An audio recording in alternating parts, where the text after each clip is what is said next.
So man, man, as you can see, this is the car right here. Ndamuka makuseni faradovhura mota ngati ngendenze mota chi car wash varatobuka vandapinda mota.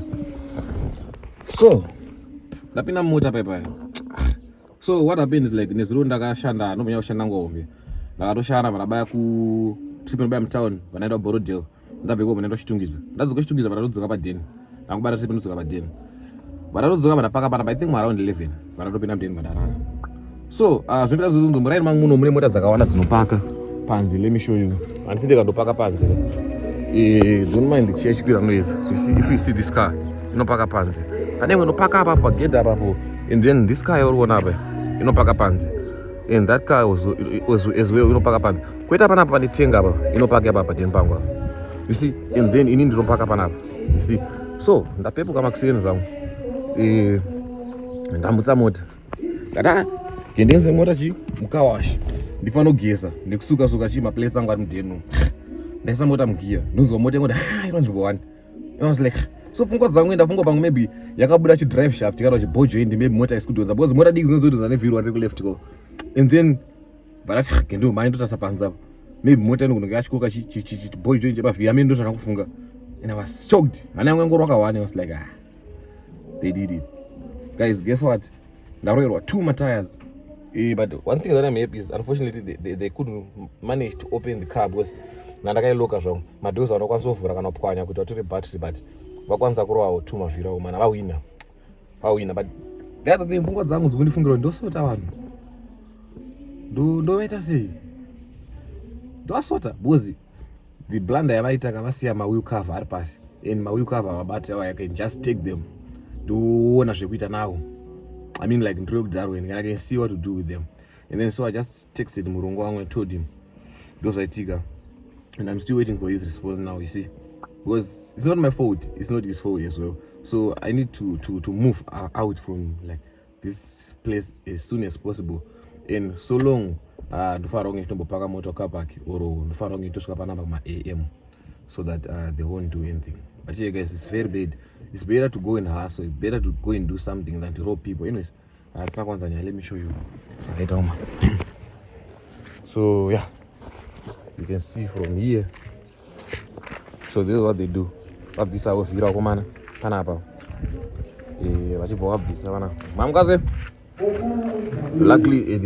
the suspension is still new. My brake pads and what still new, you see.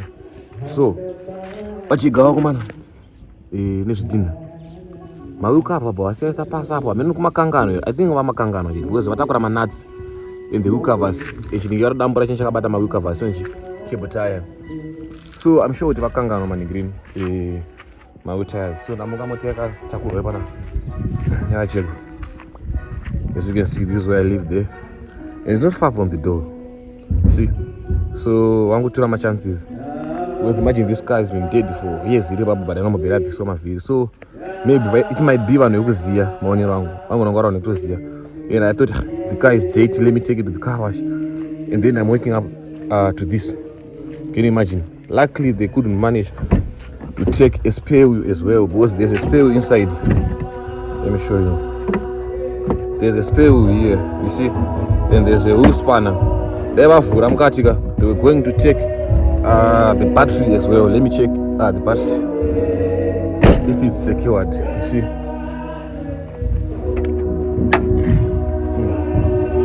I don't mind the noise from the church.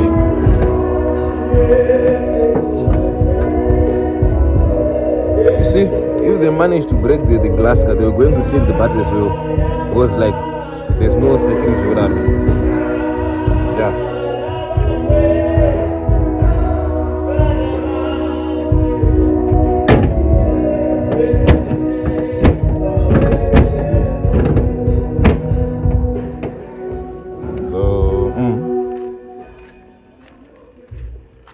So as you can see, that's what happened.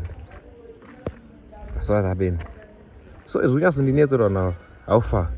Because like the hood is so quiet, and I think now I need to like just to move out from this place and look for a new apartment.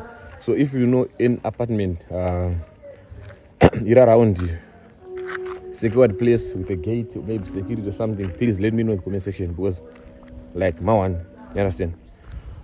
Mawan. Yeah, this is what happened. Ish, my mom is calling.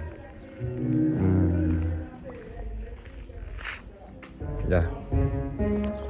So like I said, I don't know, man. I don't know what to do. I don't know if I should cry but yeah, I don't know, man.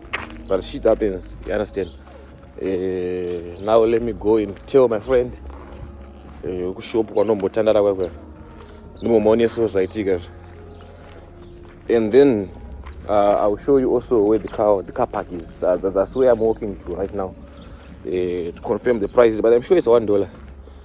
But yeah, also I'm going to because and I'm going to 2 a.m. bus. Then just going to park and I have to go to the car park. It's hectic, man. You know. But anyways, Pakashata. So guys, as you can see, I just go to the car park. So this is the car park down there. But doesn't go park where see, 20 story park up. Park up. So yeah, we have to park up. See, you know to and then as you can see down there, car park is you see. Hey, about some one and this room, you know.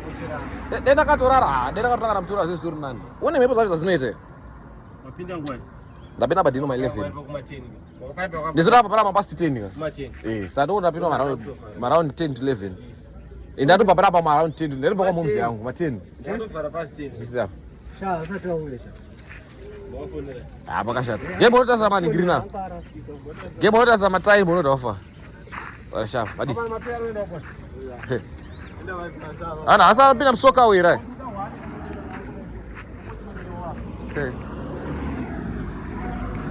So, man, I'm going up a Timiroga Gramatai. Timuro don't go to Tumamba face. Because Ravana to work at Saga Tire, a Benz, Carriage GT6. We shall have a tie. We don't go Zaramba, we don't be a matai. Same as me down with a baona with a man to Saga Matai. Utungu Wesons Mangano quality material. Saga Shigaba Bozoti. The Ono Timamari. Mangaze. Shigaba. Amadi was Abana, same mix. Katake went a feeder. Motel Mataya Mongo Gadre. They are sort of Variable. Where are we? All right. It's a Madi. Abana mix. Well, I don't go so damn attached. There are no things of Martin to suit things about Arabera. Abana background. Very much I would. Can you? How of it? Okay, Roda Marigo. Okay. When you marry, Zadaro, Massachusetts. Kumari Manonica.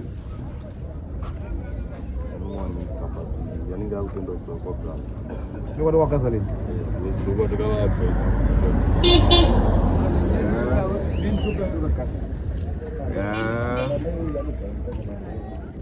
Emusaka budget eri ndabukana lero amatai no komana makusena.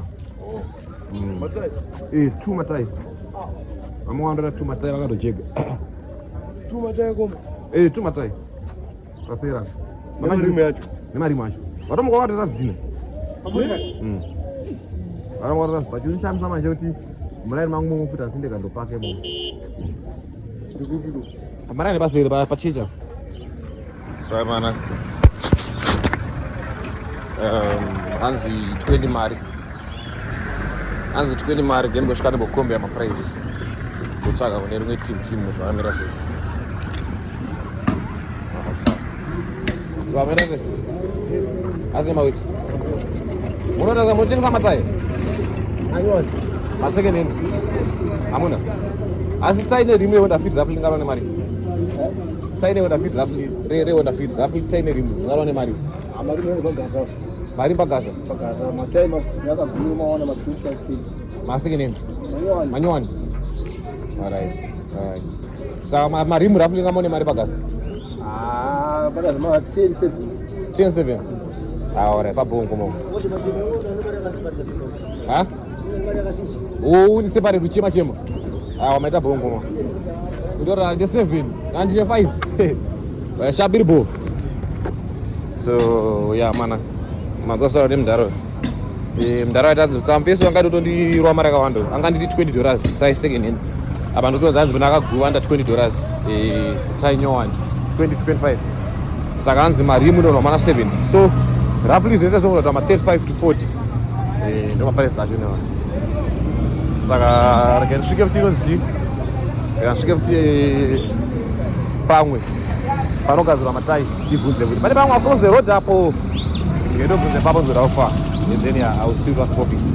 So yeah, stay tuned.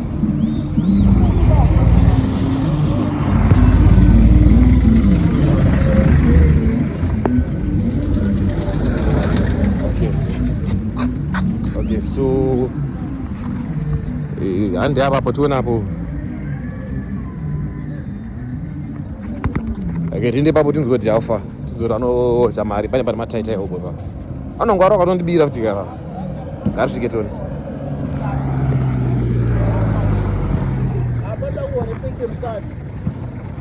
Abadi baba.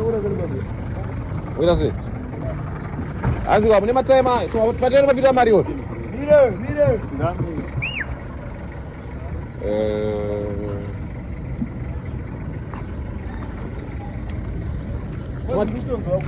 Tumatema mavita masize 14. Matema mavita masize 50 ma 14 ma 15. Anomira mari ku second hand ngarapo. Sosial 14 ne 15 ngarapo ndiri. Akazo zoti chiwa atatsa size but. Yabo nawo ebafita.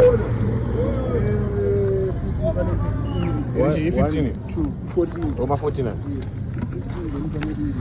Oh, okay. Ayaringe wombe. Maseke nenda ngaida mariko.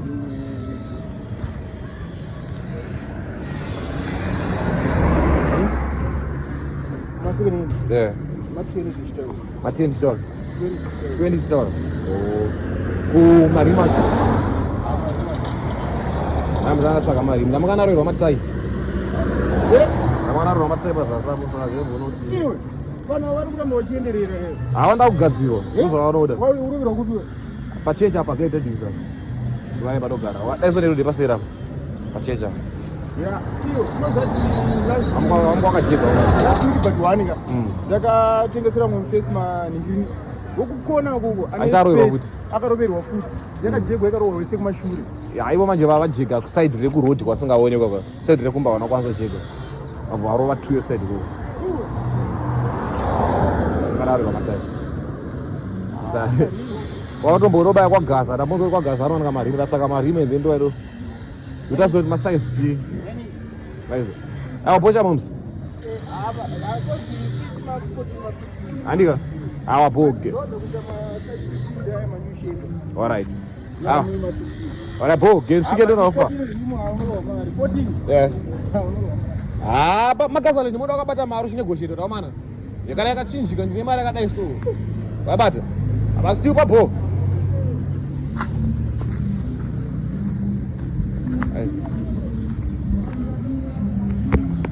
Eneza umana ngendini kwa Gazaland ndiona kuti chi aufa ngendini kwa Gazaland ndotsvaka matai ndotsvaka marimu chakutenga rimu netai koko dai kunzi ndangwana tai rekungosvidze koko temporarily it was going to be better than to do zvemakombi nene you understand. So yeah, now I need to go to Gazaland and look for some tires in Nyana, you understand. Yeah. So I don't know if I'm gonna join the vlog nchinde koko, but I think rekwa Gazaland changorita rakasiyana neiri so that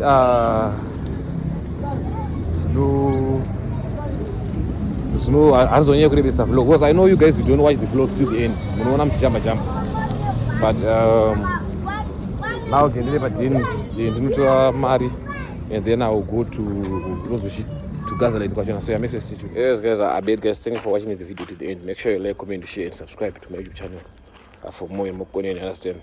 Tell me down in the comment section if it was you, what were you gonna do? What were you going to do? Pop down there. I start. Tell me down in the comment section how are you going to handle the issue or the case in Sunday. It doesn't do funga because sometimes I feel like kusiya vanhu vanoita chijairira, you understand? Vasiya vanhu vanoita chijairira vanosize. So sometimes we have to take the issues into our own hands, because tikasadaro hazvifambi. So tell me down in the comment section if it was you, what were you going to do? You understand? How are you going to handle this? Were you going to handle this nicely? Were you going to live with it just like that? Or are you going to put the issue or the case into your own hands, the matter into your own hands? Someone was saying go to police, touch some fingerprint, blah blah blah. But man, it will cost more, you understand? I feel like just sit just feel the pain, just feel somebody, you understand? Because like I just told the boss, and but I mean, let's see how it works. But right now I wanna go to Gasoline and see what's popping, you understand? But I have a winner, so I have a winner. But what's the next round? Tell me down in the comment section how are you going to handle this issue? Are you going to sort out and are you going to just let it go? Or but in what down to paying yes or whoever got taken on and then by the time they come, I will tell them, well, no, I don't be Romatag, and this is here. So that they'll suffer. But there's also risks when you so far and blah blah blah. The goes and stuff is not so. But sometimes, but I'm not too much wicked. You understand? I was here. Maybe or maybe you never know. You see, you never know. But anyways, but anyways, if you know somewhere where it's affordable rents and stuff where I can live. You see here there's noise, there's a church there, they make noise. They make noises, so it's not a nice place for me, you understand? So yeah, I bet guys, what would I say? Thank you.